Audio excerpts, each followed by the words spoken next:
There is a word that gets misused: organized. We apply it to crime as though it were an aberration, as though the impulse to build hierarchies, enforce contracts, and accumulate power were somehow foreign to human institutions. It is not. The men on this list understood something that most people spend their lives pretending isn't true: that power doesn't care how it's obtained, only that it's held. They didn't just break the rules, they wrote better ones. 20 mobsters who changed the game. Dutch. Schultz matters not for what he built, but for how he was removed. When he became a liability, the organization he served didn't argue with him, didn't warn him, didn't negotiate. It simply erased him and moved on. His death established a principle the Commission would apply for decades. No individual is larger than the structure. That principle, cold, corporate, and entirely rational, is what separated modern organized crime from every gang that came before it. Lepke Buchalter didn't invent murder. He industrialized it. What Murder Incorporated represented was the application of Fordist logic to violence: standardized, outsourced, deniable. The men who ordered killings never touched a weapon. The men who carried them out never knew why. It was, in its architecture, indistinguishable from any other professional service industry. That is the thing worth understanding about Buchalter. Not the body count, but the system. Albert Anastasia was the instrument. Always the instrument, never the architect. He killed on instruction, efficiently and without sentiment, for 30 years. And when the architects decided the instrument was no longer useful, they treated him exactly as he had treated everyone else. There is a symmetry to his story that the underworld understood clearly, even if it was never spoken aloud. Griselda Blanco operated in an industry with an explicit policy against women in positions of authority. She ignored it. What made her genuinely significant wasn't the violence, it was the duration. Surviving 1 decade in that world requires luck. Surviving 3 requires something else entirely: an ability to read power, adapt to it, and make herself indispensable to people who would otherwise have seen her as a problem to be solved. Whitey Bulger is the argument made flesh against the assumption that law enforcement and organized crime are opposites. For 2 decades, the institution designed to destroy him was the same institution protecting him. His story doesn't raise questions about one corrupt agent. It raises questions about what happens when the line between the state and the criminal enterprise becomes genuinely impossible to locate. That is a harder question, and American law enforcement has never fully answered it. Vito Genovese's great irony is that his most ambitious move destroyed him. The Appalachian Summit was meant to consolidate his power, a show of organizational unity under his leadership. Instead, it handed the government exactly what it needed: proof that the thing J. Edgar Hoover had spent years denying actually existed. Genovese was brilliant enough to reach the top, and just reckless enough to hand his enemies the map. Sam Giancana represents the moment when the boundary between the American government and its criminal underworld didn't just blur, it dissolved entirely. The same administration that publicly prosecuted organized crime was privately contracting it. That contradiction was never resolved. It simply became inconvenient when Giancana was summoned to explain it, which is perhaps why the explanation never came. John Gotti misread his moment completely, and that misreading is what makes him interesting.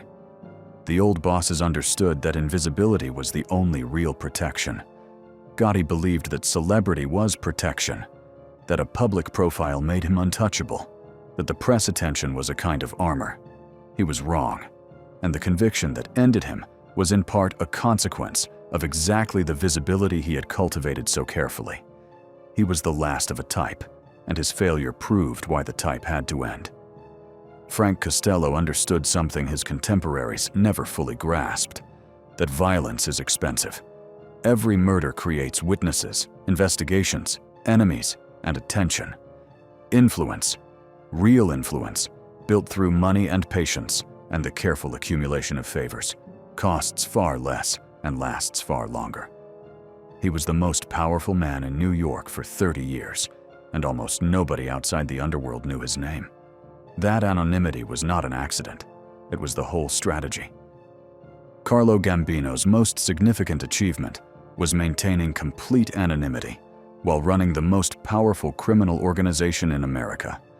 In a culture that increasingly rewarded visibility, that produced John Gotti, that made crime a spectacle, Gambino remained effectively invisible. He was the answer to the question his successors never thought to ask. What would happen if the most powerful man in the room refused to be recognized as such?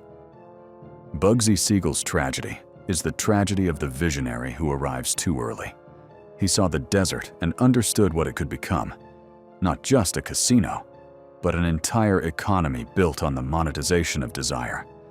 The men who funded him saw only the cost overruns and the delays. They made a rational business decision. What none of them could have predicted was the scale of what Siegel had actually built, or how quickly it would generate a return that dwarfed everything they had ever stolen. The man who imagined Las Vegas died before he saw a single year of its profits. The city he invented is still running. Bernardo Provenzano is the counterargument to everything John Gotti represented. Where Gotti performed, Provenzano disappeared. Where Gotti held press conferences on the courthouse steps, Provenzano communicated through fragments of scripture on scraps of paper, passed between farmers and priests in the Sicilian hills. He ran one of the most dangerous criminal organizations in Europe for over a decade, without being photographed, without being heard, without leaving a single piece of evidence that connected him to anything. His method was not invisibility as a tactic, it was invisibility as a philosophy. And for 43 years, it worked. Salvatore Riina is the answer to a question nobody should have asked. What happens when an organized crime syndicate decides that the state is not a force to be corrupted, but an enemy to be defeated? The bombings, the judges, the artwork, none of it was random.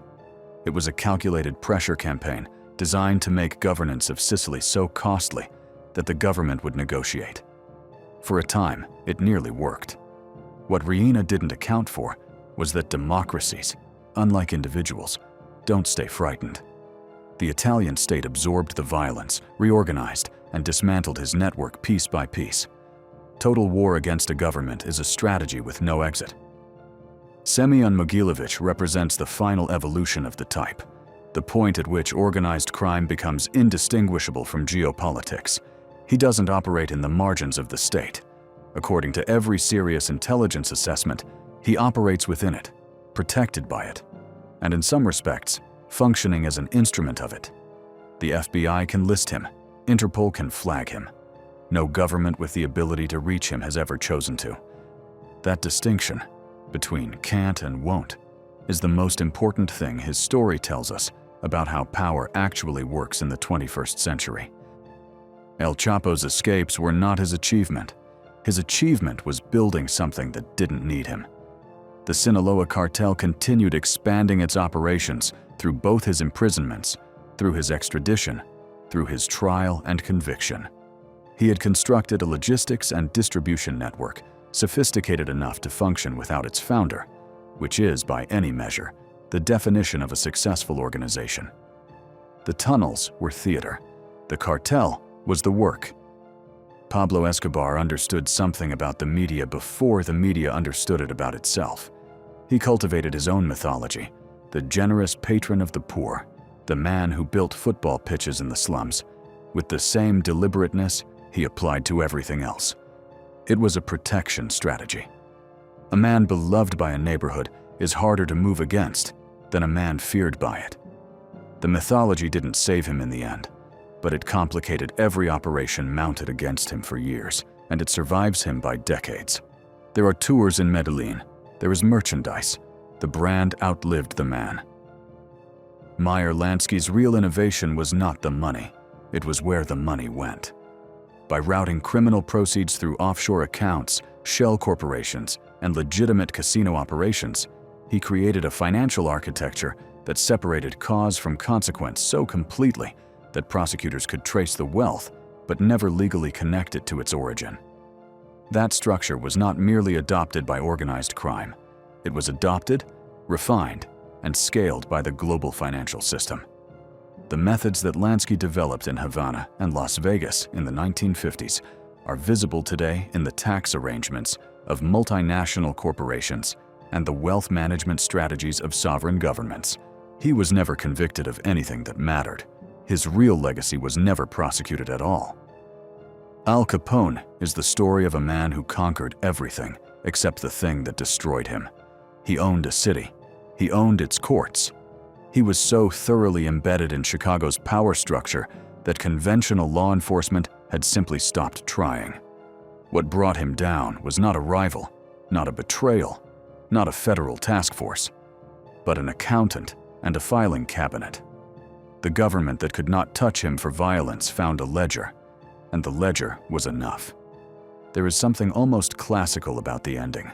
Hubris punished not by the gods, but by arithmetic.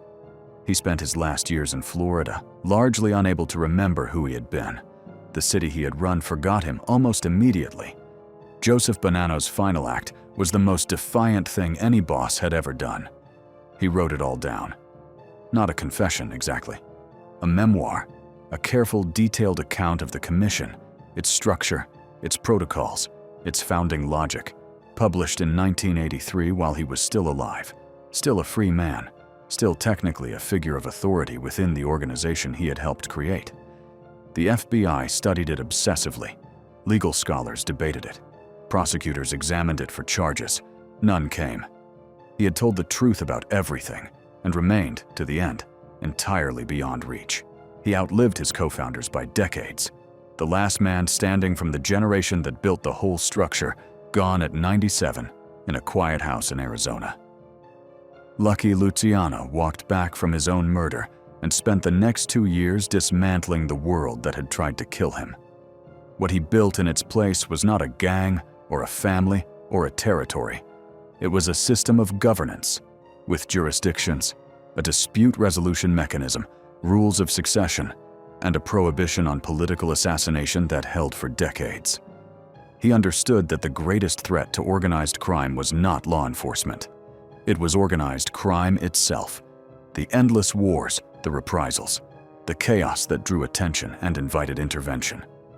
The commission was his answer to chaos, his conviction, his imprisonment, his deportation. None of it dismantled what he had built. The structure continued without him, as he had designed it to. From exile, he extended his reach across the Atlantic, rebuilding networks that no government had thought to monitor, because no government believed a deported man could still matter. He died in Naples in January 1962, in an airport, on his way to a meeting about a film that would have told his story. The system he built outlasted every institution that tried to dismantle it, every government that tried to contain it, and every man who ever claimed to lead it.